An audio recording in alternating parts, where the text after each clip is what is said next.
خواتین و حضرات السلام علیکم ورحمۃ اللہ وبرکاتہ۔ عربی زبان کو جاننے کے حوالے سے، کتاب و سنت کو سمجھنے کے حوالے سے ہمیں جن چیزوں کو جاننا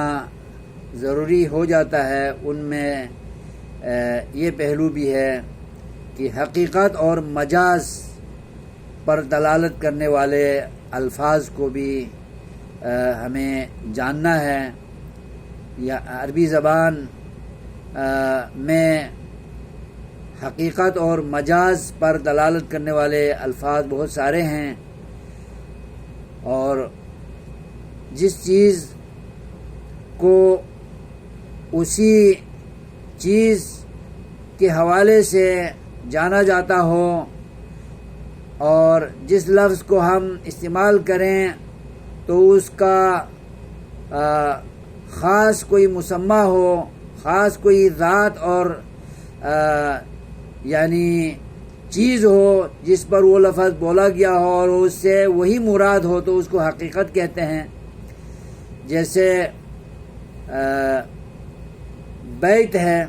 بیت سے مراد گھر ہے اور گھر پر بیت بولا گیا ہے تو یہ حقیقت ہے، اور اشعار پر بھی بیت بولتے ہیں تو اس پر اس لفظ کا بولنا جو ہے مجاز ہے۔ تو ہمیں ان چیزوں کو بھی سمجھنا ہے، اور مثال کے طور پر ابریق چائنک کو کہتے ہیں یا تھرماس کو کہتے ہیں، تو تھرماس پر ابریق بولا گیا ہے تو پھر یہ حقیقت ہے، اور اگر کسی اور بند چیز کو یا کسی گلاس کو یا مگے کو یا جگ کو ابریق کہا گیا ہے جو حقیقی ابریق سے، حقیقی تھرماس سے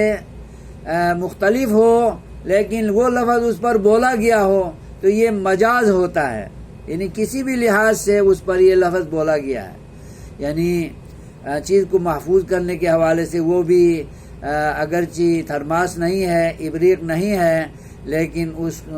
پر یہ لفظ بولا گیا ہے تو پھر یہ مجازاً استعمال ہوا ہے، حقیقتاً استعمال نہیں ہوا ہے۔ تو حقیقت اور مجاز کے الفاظ کو جاننا بھی ہمیں ضروری ہو جاتا ہے تاکہ ہم دین کو بھی سمجھیں، دنیا کو بھی سمجھیں، لغت عربیہ کو بھی سمجھیں۔